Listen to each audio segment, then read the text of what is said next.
go. Let's go ahead and sit back in our assigned seats.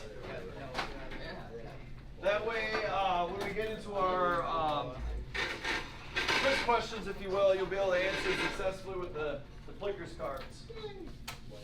Also, please don't draw on these Plicker cards. They're used from multiple classes, but they've been around for like 4 or 5 years. And I like to keep them around for 4 or 5 years. Well, when I originally bought them, they were like $20 on Amazon. So, no. Just for like a whole set of them.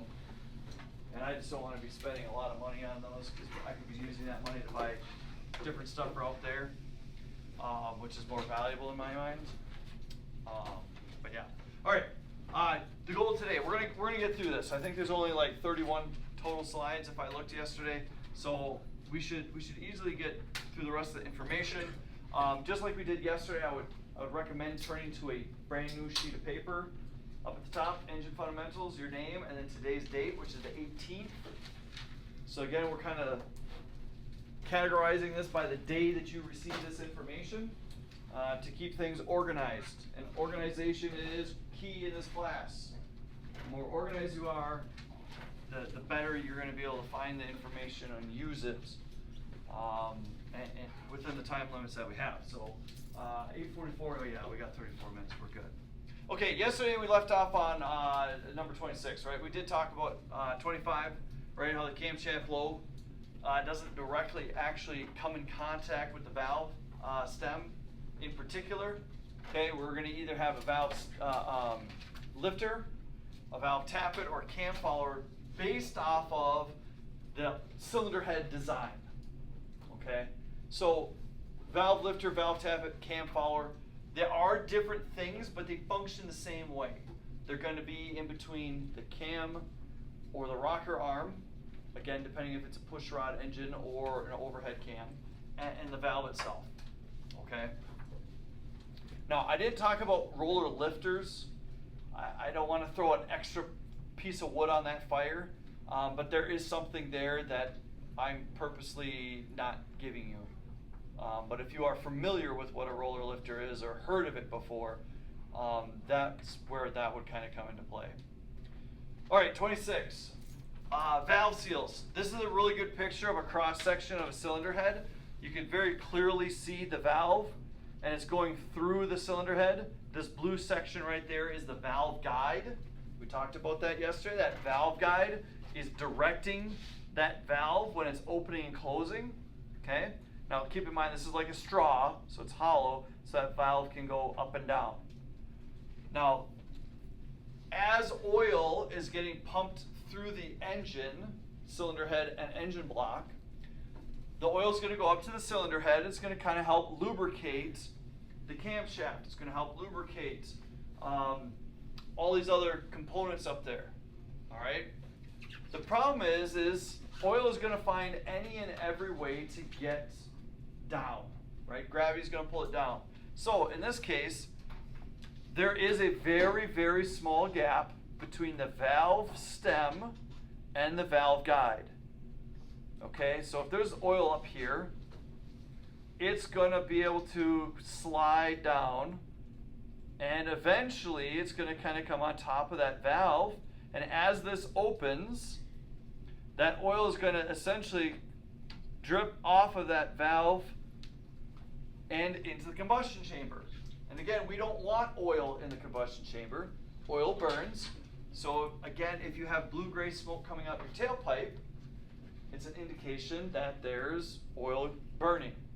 How did that oil get in? Well, as we talked about yesterday, you could have a bad oil control ring on the piston that's not doing its job scraping the oil down, or you could have a bad valve seal, which is this component right here. Okay, that valve seal, this is what it would actually end up looking like in real life, is placed on top of the valve guide, and it's going to seal and prevent oil from getting in between the valve and the guide itself. So just something to consider, okay? But again, that's an additional part in this whole valve train, okay? So just how crankshaft has like your counterweights and your journals, right? Valve is not just the valve. It's the guide, it's the seals, okay? It's the seat, okay? Right here is the seat, and it matches up with the face of the valve. So there's different parts and stuff that we're trying to outline so you can understand how this is broken down. Okay, again, it's like the human body, right? We have different names for the different parts of our bodies so we can communicate and identify what part might be not functioning. Okay, another one of those things on top of a valve seal is our valve spring. We know that the camshaft is responsible for pushing the valve open to allow air-fuel mixture into the combustion chamber, or if it's the exhaust valve, it's responsible for opening that up to allow the exhaust gases out. Okay? What's responsible for closing that valve? That's the valve spring's job. Okay, and you can see here, obviously, we got our spring. It's this section right here.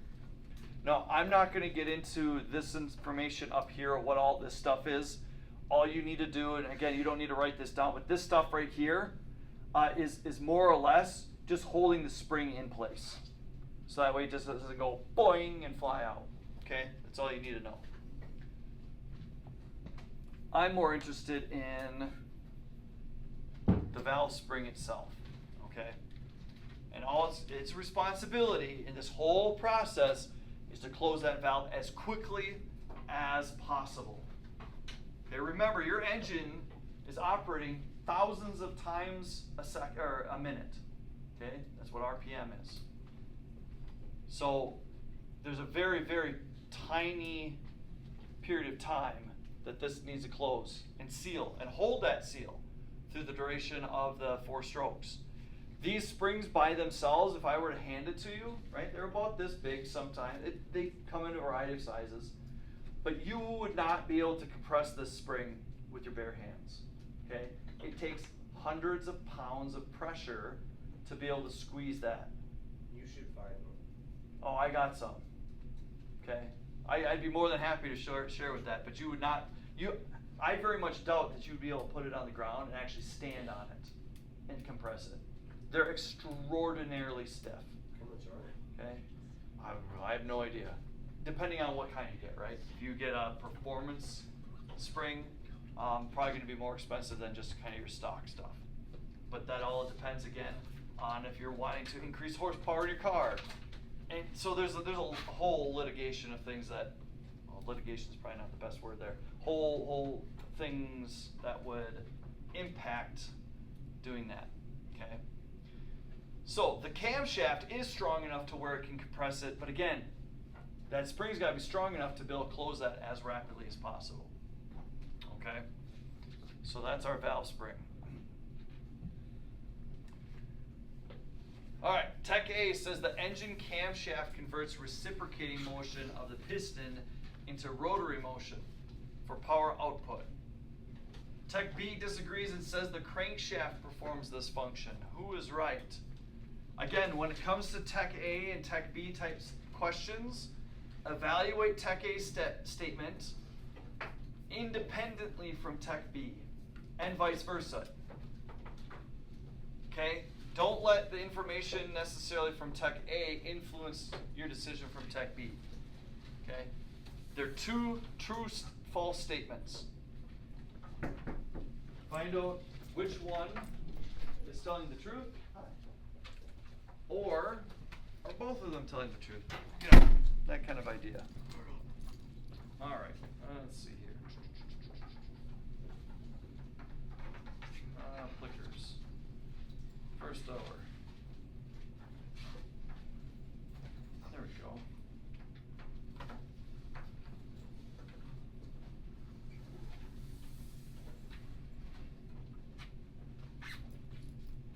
Gotta get it. Make sure your fingers aren't in the way.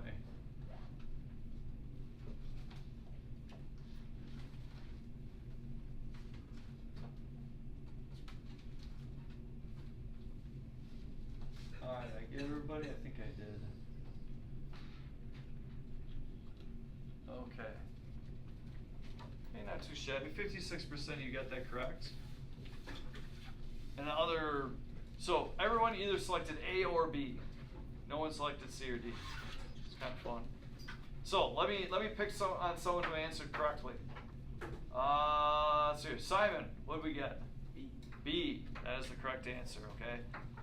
And again, whenever we ask these questions, we kind of want to process this more. It's not just about getting the right answer, it's understanding why it's the right answer. Because if you understand the why, you can hopefully be able to start putting these pieces together. So, we know that Tech A statement is false. What makes it false? Tech A says the engine camshaft converts reciprocating motion of the piston into rotary motion for power output, okay? Well, let's define some stuff. We talked about reciprocating motion. That's going to be up and down, right? Into rotary motion, into going around in a circle. All right? Is that the job of the camshaft? No. No. What's the job of the camshaft? Valves. Open and close valves, okay? So that might be where you hung up slightly, which is fine, right? We're learning. So camshaft actually doesn't interact with the piston directly or the crankshaft, so it doesn't influence the reciprocating or rotary motion. Whose job is it to convert up and down motion into rotary motion? Crankshaft. Okay, that's why Tech B is correct, because Tech B correctly identified the crankshaft as that. So that's why we would go with answer B there. All right, 28. In our cylinder head, we have ports that are going to help distribute the air-fuel mixture into our cylinders, as well as kind of ports that are going to lead the exhaust gases away from the engine. Okay, we need to take it away. We also have to understand that our engines don't just simply have one cylinder. We have multiple cylinders with multiple pistons. And each piston, each cylinder, is going to be in a different stroke in the 4-stroke process. Okay? So cylinder 1 might be on stroke 1, the intake stroke. At the same point in time, cylinder 3 might be doing a compression stroke. Cylinder 4 might be on the power stroke. Cylinder 2 might be on the exhaust stroke. Okay? So, valves are going to be opening and closing at different times in different cylinders. Okay? And it's kind of a dance. Again, it all has to kind of work together at the same time in order for everything to work as one. So, how do we get the correct air-fuel mixture into the correct cylinder at the correct time? Well, again, that's the intake manifold. It's going to bring air in, hopefully start mixing that air, the fuel, the gasoline, atomizing it. Again, we'll get more into that when we get into fuel. And then as a valve opens up, the intake manifold is distributing that into that cylinder because the piston's drawing down, creating a vacuum. So it basically sucks it in, okay? Think of the intake manifold kind of like UPS, right? Oh, there's the address. I need to go deliver this package of air-fuel mixture to that address. Boom. Oh, here's an address over here. I got to deliver that package over here to cylinder 3. Boom, okay? It's constantly doing that. At the same point in time, the reverse part of it, exhaust valve opens up, the exhaust gases are coming out, we need to start collecting that and basically compiling it into a much larger package that we're then going to ship it out to the tailpipe or through the muffler in the exhaust system, okay? These ports are all built into the cylinder head, okay? And you can kind of see here a little bit of that in this drawing, okay? Here's my cylinder, here's my piston, right? Connecting rod. Here's a different cylinder with another piston, another connecting rod connecting here to this crankshaft, right? Here's my valve. Here's another valve, okay? Air is coming into here through the throttle body. Again, we'll talk more about that later. And then we have kind of like a hallway. This is probably a bad color. Do I want that? Let's do green. Okay. We got a hallway essentially that leads that air into that cylinder, or we have a hallway that goes over here and gets into that cylinder. Okay. And again, vice versa. This cylinder, when it opens up the exhaust valve, we have a port here that's going to lead out to this way. This one leads out to this way, and that'll eventually end up going out the back. Okay. Now, on here it says the CAT. We're not going to get into exhaust systems yet. We'll get into that later on. Why do people steal Cadillac converters? That's a great question, because they're expensive. That's the simple answer. There's rare metals in it, like platinum. Where do you take it? Junkyard, With 500 of them? basically. Now, keep in mind, they keep track of your name and stuff when you sell it, so I don't know what they end up doing with that. They probably try to melt that stuff down.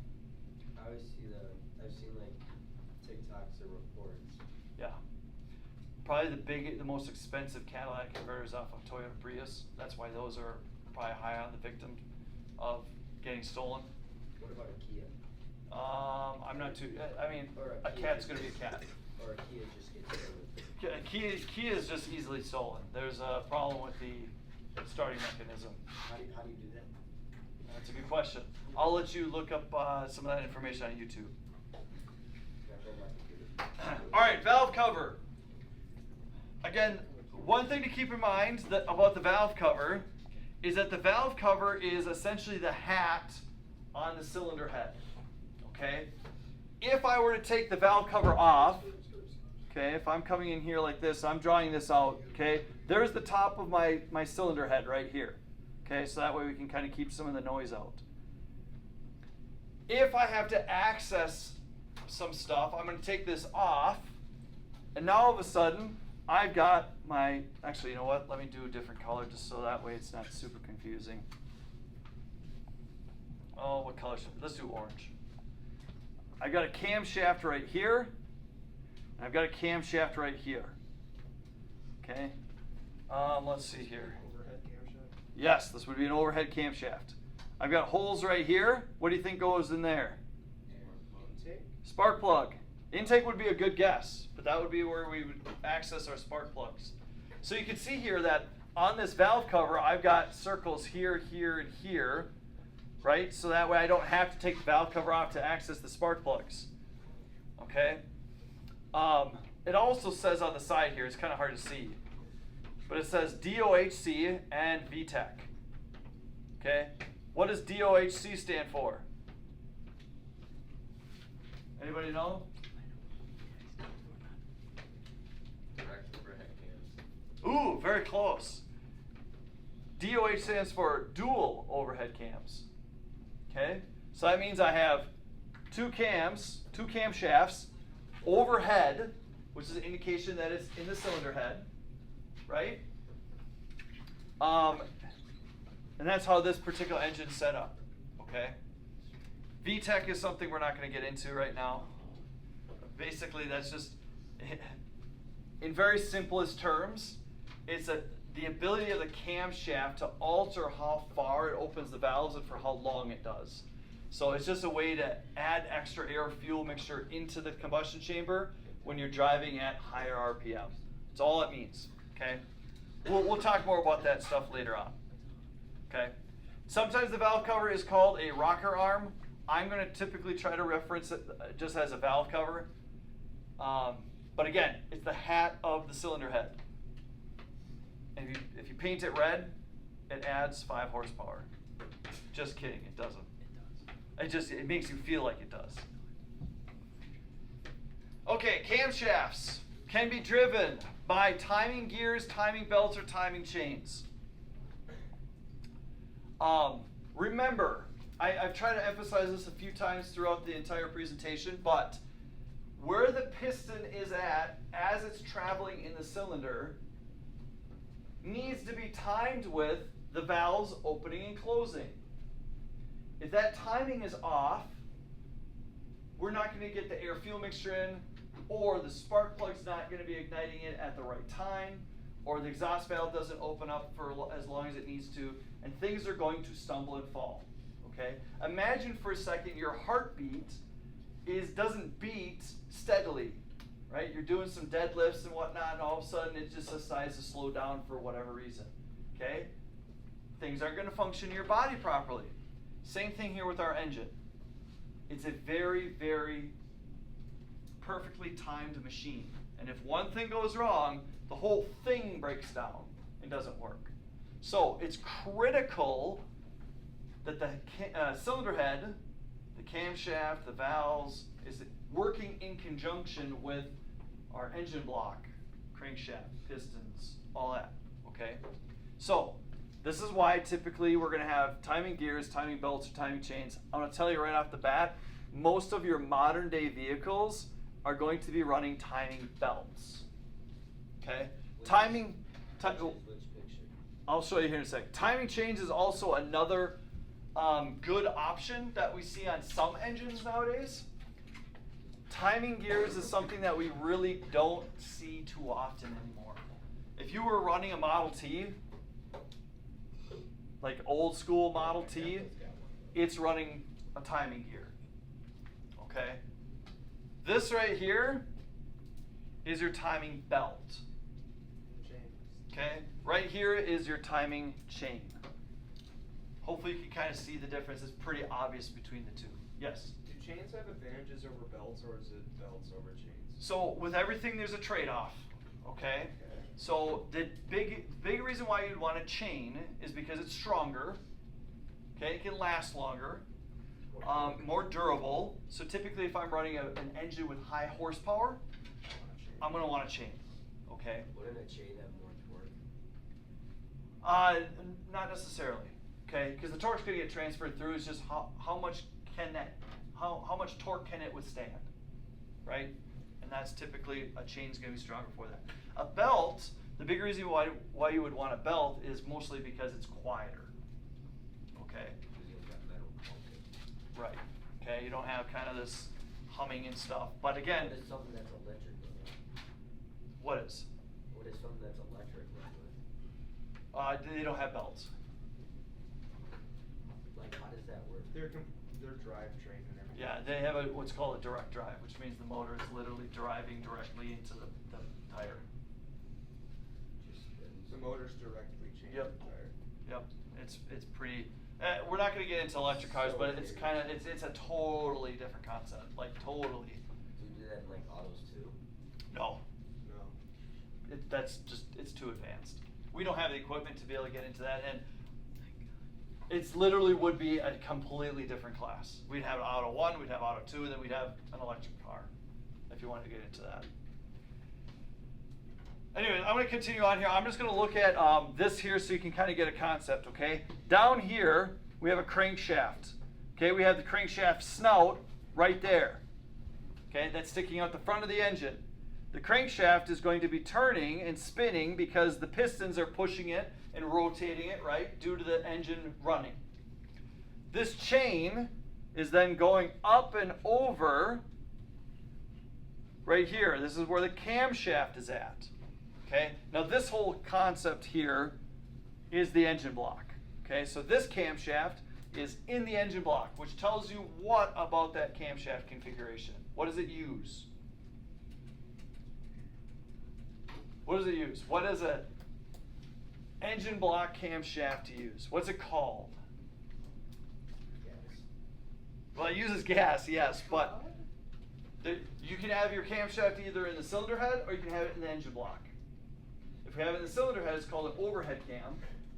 What's an engine block camshaft? Push rod, okay? So this is a push rod engine because camshaft is in the engine block, okay? Now, do you notice something weird about the size of the gearing on the crankshaft in comparison to the camshaft? They're different sizes, okay? It's a ratio. There is a ratio to this. Now, I'm not going to get into the ratio yet, but just kind of keep in the back of your mind, the crankshaft is spinning, transferring that motion up here to the camshaft, and that's going to be actually the camshaft spins slower than the crankshaft Because of the ratio. because of the ratio. Okay. Now in this case, we have a belt. We have a dual overhead cam. Both of these are going to be the same size because we're running the camshafts, both of these at the same time. But it comes down here. You can't see it in the picture, but it's kind of a similar thing. It's a smaller gear down here at the crankshaft because, again, this is going to spin twice for every one time this is spinning. Okay? Now, again, that's free information. I'm not going to test you on that yet. It's just something to keep in mind. This particular camshaft here is going to run all your intake valves in the engine. This one here is running all of your exhaust valves. That's why it's a dual overhead cam. Okay. This, we only have a single camshaft. This camshaft is responsible for opening and closing the intake valves and the exhaust valves. So the setup is a little different between the two. What's more expensive to replace? I would say probably this camshaft here because you're taking things off and you literally have to pull the whole thing out of the engine block. Where this, at least you can pop the valve cover off and take a look without necessarily taking stuff apart yet. And because it's at the top of the engine, this stuff is a little bit easier to access. So I guess that would be my answer on that. Okay. Now, let me erase this for a second. We'll get back into this. Okay, camshafts driven by timing belts or timing chains. Yes, there's timing gears, but they're not as common. Engines can either have 1, 2, or 4 camshafts, as we just demonstrated, right? This one's got 2 times. This one's only got 1. What car would have 4? That's a good question. I don't know an engine off the top of my head that's got 4. Would a diesel have 4? Yeah. It can. I mean, any of these engines could. It just depends on the design and setup of the car. What is your end goal with the engine? Like a big Peterbilt or something? Right? It's got So big block. there's that. Just note, that's possible. Also keep in mind, let me move this out of the way here. Engines, in our combustion chamber, right? We talked about valves. We could have 2, 3, 4, 5, or 6 valves per cylinder. All right, if you look over here, we're looking at the underside of our cylinder head. We're looking at the underside of our cylinder head here. How many valves I got? I got 1, 2, 3, 4. I have 4 valves in one cylinder. Why? Why would I want 4 valves? Right, we talked about how we have 1 intake opening, letting air in. We could have 1 exhaust valve opening, let on all the gas out. Why would I want more? Yes, we can let more air fuel in. Okay? Which means we're going to produce more power, and we're also going to produce more exhaust gases. Which means we probably need a larger area to get those exhaust gases out. You can go through more gas. Okay? Yeah, you could. Okay? Kind of crazy that we could potentially have 6 valves I don't understand how that would like in a cylinder. work. In terms of like more air fuel. Yeah. Think of it like this. I got a door right here, right? I can only let so many students in at a time. Think about the gym doors. How many doors does that go into the gymnasium? They don't just have 1 door. 14. They got like 4 or 5 doors, right? That allows more people to be able to funnel in and get into the gym faster. Same concept with this. Think of the valves as a door. The more doors we have, the more we can funnel into that. Okay? And same thing, if we were all down in the gym attending a pep rally or something, oh, the bell ring, I need to get to class. We got a lot of people that we need to get out of that gym. More doors equals faster dispersion. Okay? Does that help? Yes. Okay. Yep. All right, now we're gonna get some crazy stuff. We talked about this previously slightly here, right? A camshaft is gonna turn at 1/2 the crankshaft speed. Or you could say that as the crankshaft spins twice for every time the camshaft spins once. It's the same thing, just said differently. Okay? So that particular ratio needs to be reflected in our timing chain, timing gear, and all that sort of setup, right?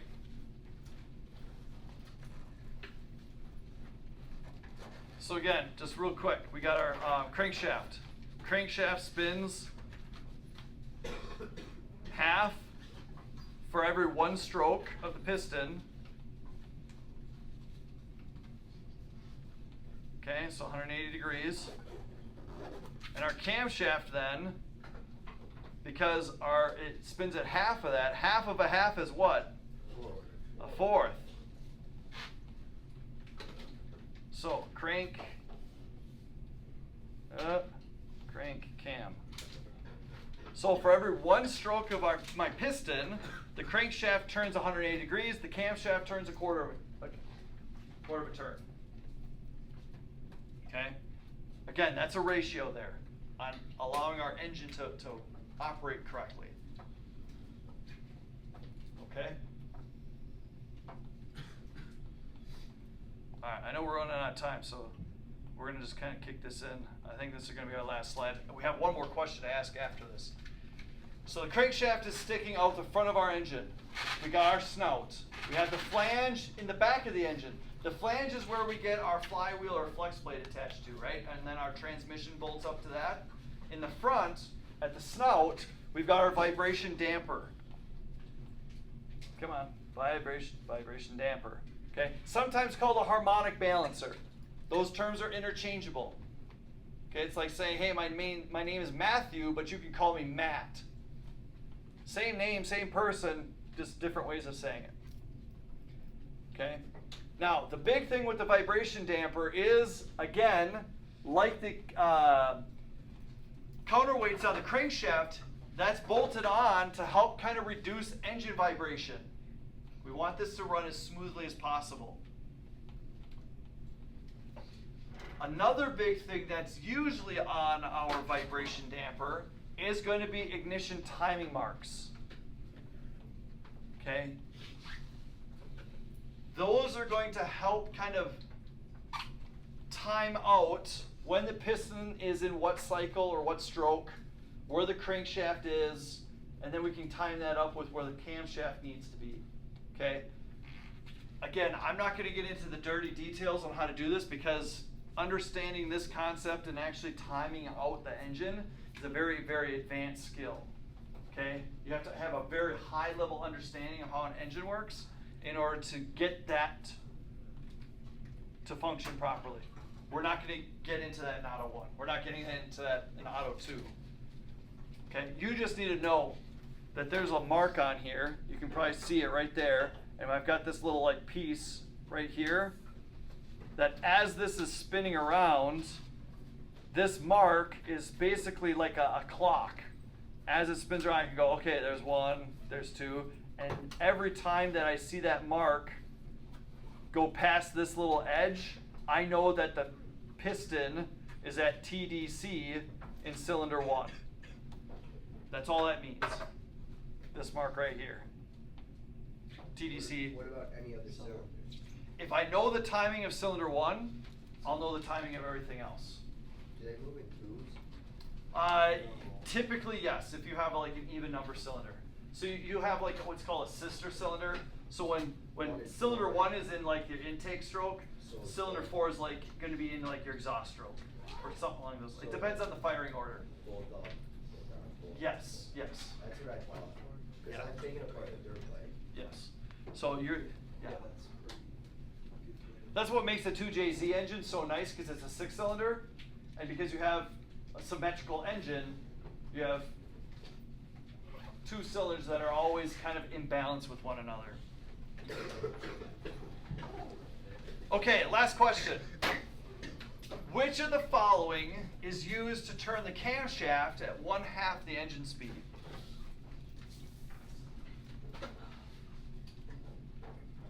Feel free to look at your notes if you need to. Uh-oh. Let me get this question quick. Ah! Here we go. Boom. Once you answer the question, you can head out. Thank you so much.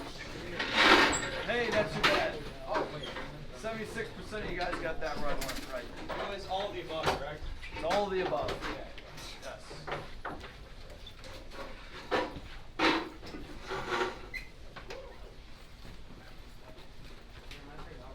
Oh my goodness, the emails just keep coming.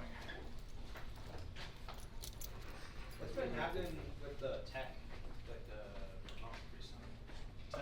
With the remote of the TV? Oh, this thing? Yeah. I just have it's just not as responsive as I'd like. Yeah. So just Has it always been like that, or is it? no. It's just I'm getting used to this because this is new to me.